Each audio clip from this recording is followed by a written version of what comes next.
ஈரோட்டில் free fire விளையாட்டிற்கு அடிமையாகிய சிறுவன் பழுதான தனது செல்போனை சரி செய்து தராததால் வீட்டை விட்டு வெளியேறிய நிலையில் அவரை காவல்துறையினர் 10 நாட்களுக்கு தேடுதலுக்கு பிறகு கண்டுபிடித்து உறவினர்களிடம் ஒப்படைத்துள்ளனர்.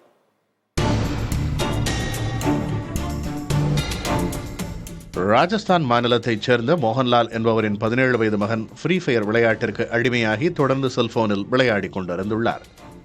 பெற்றோரின் பேச்சை கேட்காமல் தொடர்ச்சியாக விளையாடிக் கொண்டிருந்ததால் ஈரோட்டில் உள்ள உறவினர் நரேஷ் வீட்டிற்கு அனுப்பி வைத்துள்ளனர். இங்கும் சிறுவன் செல்போனில் ஃப்ரீ ஃபயர் விளையாட்டை தொடர்ந்து விளையாடிக் கொண்டிருந்துள்ளார். 7வது படிக்கும்போது கேம் விளையாட்டுருக்கோம். ஒரு 50வது பாதியில் விட்டுட்டோம். அந்த கேம் விளையாட பாதியிலே விட்டுட்டோம். நான் வீட்டில் செல்லுன்னு தான் நம்ம சிஸ்டர் பக்கம் அது செல்லை பிடுங்கிட்டு ரூமுக்குள்ளே போய் கதவை போட்டு கேம் விளையாடிட்டே இருப்போம். இப்போ பார்த்தா அதுக்காண்டி நான் அங்கே நம்ம சிஸ்டர் சொல்லியாச்சு, இங்கே நம்ம கிட்ட போயிடும், நீங்கள் ஒரு மாதம் உங்க கூட கூப்பிட்டு போய் பாருங்கள். அதுக்காண்டி நான் இங்கே கூப்பிட்டு வந்தான். எங்கே அந்த மாதிரி கேம் தான் விளையாடி இருந்தாச்சு.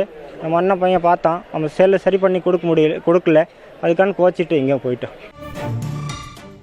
ஒரு கட்டத்தில் ஓம் பிரகாஷின் செல்போன் பழுதான நிலையில் அதனை உறவினர் நரேஷ் சரி செய்து கொடுக்காமல் இருந்துள்ளார். இதனால் கோபித்துக் கொண்ட சிறுவன் கடந்த 30ஆம் தேதி அதிகாலை வீட்டை விட்டு வெளியேறியுள்ளார். சிறுவனை காணவில்லை என்று நரேஷ் கருங்கல்பாளையம் காவல் நிலையத்தில் புகார் அளித்த நிலையில் காவல்துறையினர் விசாரணையை தொடங்கினர். கண்காணிப்பு கேமரா பதிவுகளை ஆய்வு செய்தபோது சிறுவன் சங்ககிரி வரை நடந்தே சென்றது தெரிய வந்தது.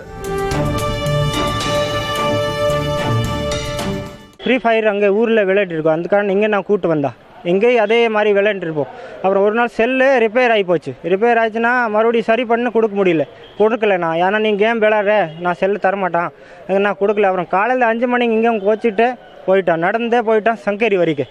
சங்ககிரியும் மறுபடியும் போயிட்டான். பெங்களூர் பஸ் ஏறி பெங்களூரும் நமக்கு ட்ரெயினில் ஏறி பிருந்தாபவன் போயிட்டான்.